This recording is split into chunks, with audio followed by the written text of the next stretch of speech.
3 de la tarde con 21 minutos, amigos, continuamos aquí en TV Perú Noticias. Bueno, nos visita a esta hora de la tarde, una grata visita, por cierto, don David Baima. Muchas gracias. Ex congresista de la República, ex vicepresidente también de la República, uno de los importantes primeros presidentes de las comisiones investigadoras para el caso Montesinos y Fujimori, que marcó sin duda un hito en el Congreso, ¿no? En el marco de todas las investigaciones que se ha dado, porque sin duda dio muchos frutos esta investigación del caso Montesinos y Fujimori. Don David Baima, ¿cómo está? Buenas tardes. Muy bien. Adiós, gracias, felizmente, a pesar de todos los golpes. Bueno, recordemos un poco cómo aparece Alejandro Toledo, ¿no? Como el abanderado, el luchador, enfrentándose a una dictadura, restaurando la democracia, restaurando el Estado de Derecho y la institucionalidad, ¿no? Y para muchos fue una persona justamente que encaró, y creímos que era pues un luchador honesto, ¿no? Con una moral intachable. Lamentablemente eso no pasó. Así es. ¿Cuál es su reflexión al respecto ya con esta decisión de la justicia norteamericana de tenerlo en preso con posibilidad de que lo extraditen? Bueno, en primer lugar, para mí, el día de ayer, al enterarme de esta noticia, fue de mucha felicidad. Felicidad porque sentí que por fin se comenzaba a hacer justicia con alguien que fue una persona que traicionó no solamente a mi persona y a los que lo rodearon durante 10 años en la campaña electoral, hasta perdimos unas elecciones y continuamos, sino a 32 millones de peruanos que depositaron toda su esperanza y confianza en la lucha contra la dictadura y especialmente contra la corrupción. Y entonces ver todo lo que ha pasado, recopilar todas las barbaridades, las incongruencias que generó durante todo, no solo el tiempo de su vigencia como presidente, sino después también. Creo que es un justo momento de que la persona que comete todas esas barbaridades pague, porque no puede haber más impunidad en este país. Este país viene no de hace 10 años o 15 o 20 de impunidad, viene de más de 50 años de impunidades. ¿Cuántos presidentes anteriores a estos últimos 4 que están todos presos prácticamente, los anteriores, no les pasó nada y robaron, casi todos los anteriores? Entonces no se puede seguir con esa impunidad y creo que este es el primer paso contra la impunidad que ha marcado este juez. Creo que es un excelente juez en Estados Unidos. Ahora, usted conoce a Alejandro Toledo ya durante las épocas cuando él era candidato y perdió algunas elecciones, previas a ser presidente de la República, ¿no? Correcto. Ya. ¿Cuándo empieza usted a desconfiar del expresidente Alejandro Toledo? ¿Cuando él ya asume el mandato o mucho antes? No, cuando asume el mandato. A los pocos días de asumir el mandato, él nos margina a un grupo de los más... Usted era parte de una cúpula importante, ¿no? Sí, usted claro. Gestó también en la Marcha de los 4 Suyos. Yo soy gestor de la marcha, con él. Y me marginó, nadie sabe por qué. Y se rodeó de un grupo de personas desconocidas para nosotros, no sabemos si él sí las conocía antes, y comenzó a gestionar la función de gobernante, no bajo las promesas y el plan de gobierno del cual yo he sido uno de los principales miembros de la elaboración del plan de gobierno, sino de cosas distintas desde los primeros días, y nos separó a todos. Ahora, pero usted ha sido congresista de la República, vicepresidente y ministro de Defensa también, ¿verdad? Así es, y ministro de Entonces, Defensa. como que no lo ha marginado mucho tampoco, ¿no? Porque ha tenido cargos importantes. No. A ver, vamos a ver. Llego a ser congresista por primera vez después que perdimos las elecciones, año 2000. En esa ocasión duramos bien poco. 2001 participamos en las elecciones, las perdemos. Vuelvo a salir elegido congresista y ahí me elige el Congreso como presidente de la comisión investigadora del caso Montesinos Fujimori. Sí.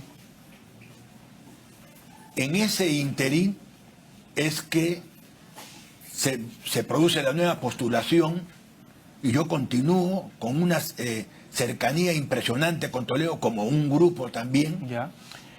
Y ahí es donde Toledo vuelve a insistirme para que yo sea candidato a la segunda vicepresidencia. Continuamos muy juntos todos, hasta ahí todo normal. Ya. Y viene el corte cuando sale elegido Alejandro Toledo presidente. En ese momento él me aparta, a pesar de que después de haber salido elegido a los pocos días, va a mi casa y me pide por favor que yo sea ministro de Defensa. Yo he sido el primer ministro de Defensa civil en la historia del Perú. Sí. El primer ministro de Defensa. ¿Pero por qué? Porque en el proceso del año de la investigación de la comisión investigadora, el 99% de los hechos de corrupción del gobierno de Fujimori y Montesinos fue en el tema armas. Y terminé especializándome en toda la estructura de las Fuerzas Armadas y en las armas. Por eso es que él me pide que yo sea ministro de Defensa. Y por supuesto que con mucho agrado yo le acepto. Pero ¿qué cosa sucede? Siendo ministro, me margina, me comienza a marginar. Porque el hecho de ser ministro no significa de que usted va a seguir pegadito al presidente, porque el presidente tiene un poder y una autonomía tal que lo llama a usted cuando quiere y cuando no, no.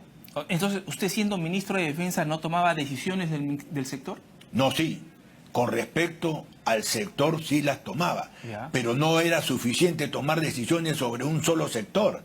Había que tomar decisiones en conjunto con todo el Consejo de Ministros para 500 decisiones que se toman en el mes. ¿Y esas decisiones las tomaba el señor Alejandro Toledo u otras personas? Es una excelente pregunta. Dicen, porque así se desenvolvía en ese momento en los corrillos, que qué suerte que el presidente Toledo no gobernaba. Ojo, respondo a la pregunta que es muy buena. Que no gobernaba. ¿Quién gobernaba atrás? ¿Su esposa? Que gobernaban sus ministros, dice. PPK.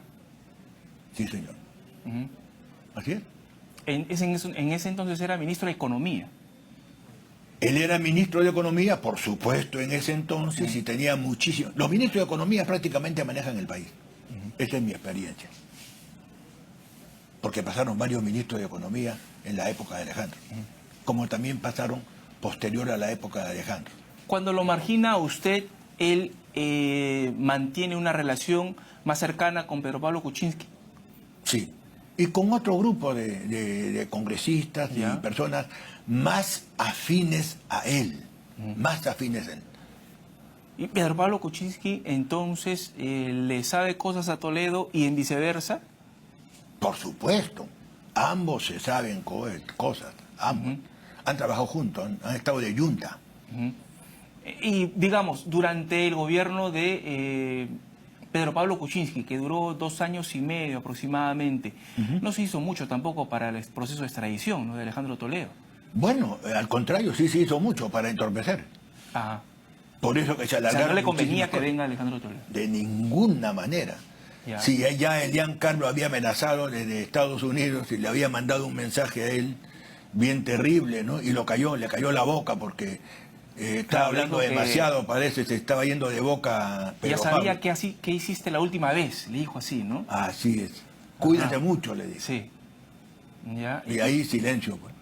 ¿Y el factor Elian Carp ahí pesaba mucho en el gobierno? Sí, muchísimo. Muchísimo. Uf.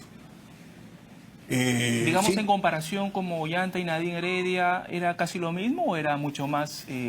Pues este es un caso bien bonito, bien interesante, ¿no? Antes de que salga Humala, presidente, se odiaba Nadine y Elian. Sí. Pero una vez que sale elegida Nadine, Ujú. no sé qué transformación pasa en las mujeres que están con cargos altísimos y son mujeres de presidentes, se transforman y se vuelven amigachas, Ajá. se vuelven amigas. Entonces yo después me puse a pensar, no habían ido al mismo colegio a aprender lo mismo porque ambos manejaron a sus esposos, ambas. Por supuesto, no en todas las decisiones, pero en muchísimas decisiones importantes tenían preponderancia y influencia, ambas, influencia con cada uno de sus esposos en decisiones que eran importantes para el país. Y en algún momento... ¿Quién aprendió de quién? Ese es un bonito caso para investigar. Y eso se lo deja ambas al aprendieron periodismo. bien, ¿no? Así es. Ahora, y en algún momento la señora Elian Carp, ¿a usted lo trató mal? ¿Tuvo algún tipo de influencia para alguna decisión o no? Sí, claro, me trató muy mal. Es una persona muy dura y vengativa. Y el problema era que yo andaba, y ahí están los periódicos, los canales de televisión y la radio. Son mi mejor carta de presentación de validez. Yo andaba criticando a Alejandro por muchas cosas que hacía, Sí. ¿no? Criticó los viajes incluso a Punta Sal, que se gastaron 20 millones de soles y todo. Así es, Sí, el no avión recuerdo. parrandero, que se fueron hasta Egipto, chupando en el avión, ¿qué es eso? Entonces,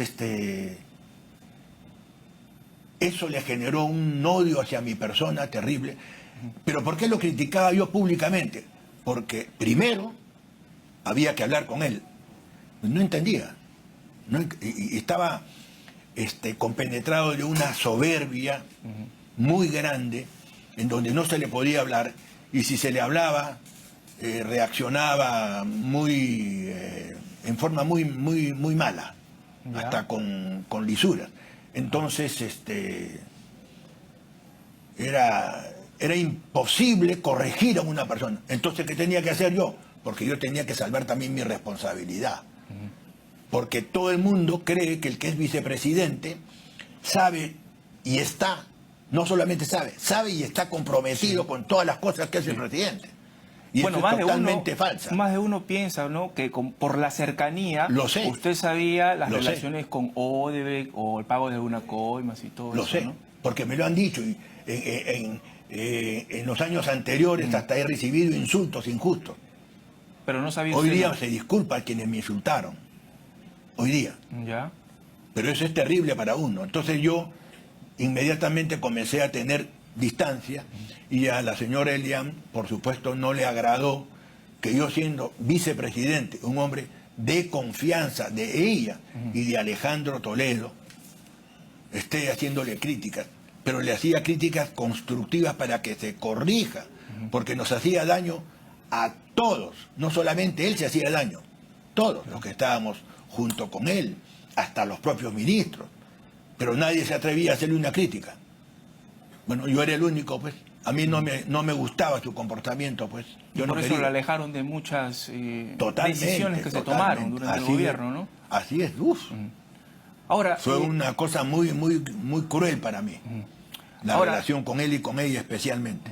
don David Weissman, ¿cómo ve usted ahora el panorama? Ya está con arresto, próximo a ser extraditado, pero hay una caución, una fianza que, digamos, podría pagar Alejandro Toledo. Es bien interesante, hay que estar bien atento a esto, muy interesante se presenta esta circunstancia del día viernes donde el juez lo ha llamado Sí. para una audiencia. Si el juez le va a proponer, porque el juez en este tipo de casos propone al investigado. Todavía no lo acusa de nada. Claro. Está en proceso de investigación. No. Entonces le va a preguntar si él acepta la caución para que el proceso de extradición se desarrolle En libertad. en libertad. O, en todo caso, si no la acepta, tiene que estar preso. Sí. Creo yo que cualquier ser humano va a hacer cualquier esfuerzo para poder soportar todo un año probablemente de investigación en libertad. Pero para eso hay un dinero que hay que pagar. ¿De a ¿Cómo se dónde calcula? pecata mía si la sacristía no tiene monedas? ¿De dónde? Y una caución no es $50.000. Ajá. En esos niveles, para ese tipo de investigación, puede hacer que le ponga $1 millón o $2 millones. ¿Y Alejandro Toledo tiene esa cantidad de dinero para pagar esa fianza? ¿Usted Yo no. considera que podría tenerlo? Yo no puedo opinar, yo no sé, pero si es que en el supuesto que él diga, bueno, sí señor, voy a pagar la caución de cualquier tipo, así sea $100.000 o $200.000, le está dando un elemento más a ese juez, Ajá. porque ese juez le va a decir, ¿De dónde? ¿cuáles han sido tus sueldos las últimas veces? ¿De Ha dónde? sido profesor, creo, ¿no? En Sí, Harvard pero y no, todo pues, eso, ¿no? Pero eso tampoco, pues, no es para, entonces le va a alcanzar para pagar una está fianza. en una encrucijada bien complicada Alejandro Toledo por primera vez. Ahora sí le cayó la soga al cuello. Ahora sí, no solamente por eso, sino de que jurídicamente en todo el mundo, en cualquier tipo de demanda, así sea una demanda por una cosa, un daño menor, pero es demanda penal, el juez recibe la demanda, en este caso ha recibido el cuadernillo de extradición, Sí. y el juez se tiene que tomar todo el tiempo, nadie le pone tiempo para estudiar, Claro. y luego de estudiar tomar su decisión. Este juez ha tenido 1 año y meses estudiando el cuadernillo. Entonces, tomó una decisión. ¿Cuál es la decisión? Aceptar el cuadernillo. La aceptación de la denuncia o del cuadernillo de investigación ya es 50% de validez de lo que viene como denuncia en ese cuadernillo. 50% ganado. Y Si es- no la acepta, la rechaza. Los jueces en el mundo o aceptan, o admiten, o rechazan. ¿Y haber aceptado desbarata además el argumento de persecución política o no tanto sí? Eso todavía está en investigación, el juez lo va a evaluar.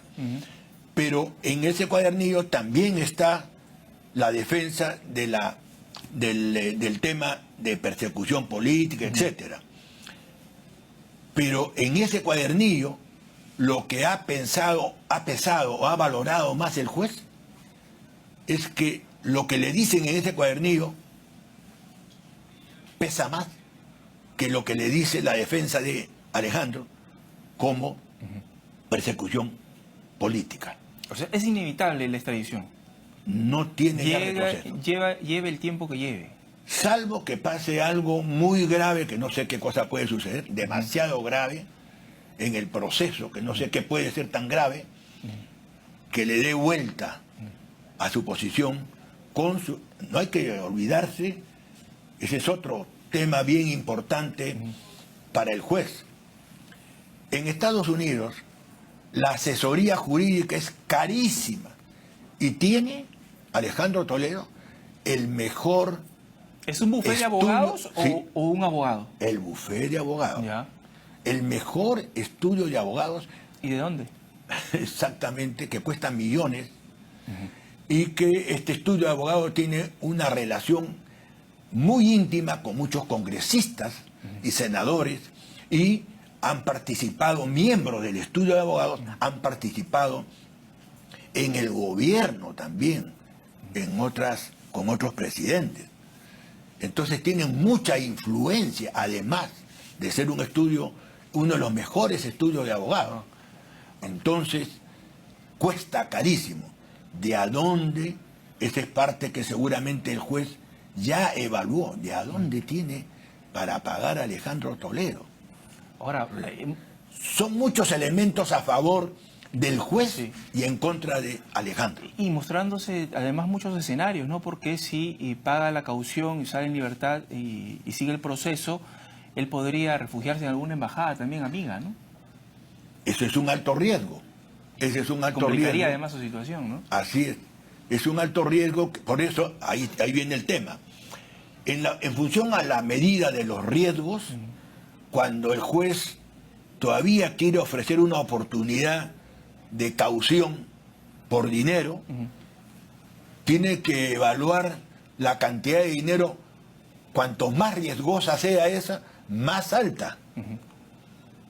Porque existe la posibilidad no solamente de fuga, sino de que él se asile y haga que pasen pues muchos años y después con favores políticos se enfría la cosa, se olvidan, sale y se regresa a, no sé si al Perú o a cualquier otro país que le quiera dar cobija, ¿no? Y en el riesgo. caso, don David Weissman, y en el caso de Elian Karp, ella también está iniciándose un proceso de extradición por el caso de Coteva, ¿no? Recordemos ello. Ella no tiene, ella podría viajar también a otro país, ¿no? Para refugiarse o no. A Israel, por ejemplo, porque se hablaba que no hay tratado de extradición con ese país, ¿no? Sí, tiene la libertad de poder viajar a Israel, pero está lamentablemente para ella, hay lo mismo que se ha determinado el Poder Judicial peruano, le ha dictado orden de captura también a ella a través de la Interpol. Ella sale de Estados Unidos y la capturan donde sea. Sí, bien. Donde esté ella, ¿no? Bien, congresista, tenemos un minuto y quería no desaprovechar la oportunidad que usted se encuentra aquí para hablar un poco del Congreso de la República actual. Bueno, siempre se dice que un Congreso es peor que el otro, ¿no? Usted está en un Congreso en donde sí se valora todo el proceso de investigación, porque también fue un momento de la historia en donde se indagó a Montesinos, a Fujimori, y se abrió muchas subinvestigaciones. Y en comparación con este Congreso, ¿cómo lo ve usted? Y se abrió investigaciones a muchísimas personas poderosas del sector privado. Ajá. Yo investigué a muchísimos poderosos. Sí. Y determiné a todos los denunciantes del Ministerio Público. A todos. ¿Cómo ve el Congreso actual usted? Bueno, es penoso, ¿no? Es bien triste porque es la imagen del país, ¿no? Es la imagen del país. Un Congreso con no sé qué cantidad de personas solicitadas por el Poder Judicial para que le quiten la inmunidad para poderlos investigar y meterlos presos. Congresistas que están en el Congreso y que el Congreso los protege. Peor todavía aún. Es muy lamentable, muy triste, muy decepcionante, la verdad. Hay gente buena, como en todo sitio, hay gente buena en este Congreso también, pero en general la imagen por las cosas que estamos comentando y conversando está por los suelos de este Congreso, ¿no? Listo. Bien, congresista, ex congresista David Weissman. Sí. Muchas gracias por venir aquí a los estudios de TV Perú. Valioso aporte y las reflexiones de don David Weissman. Vamos a una pausa, viene Robert Marca con los deportes.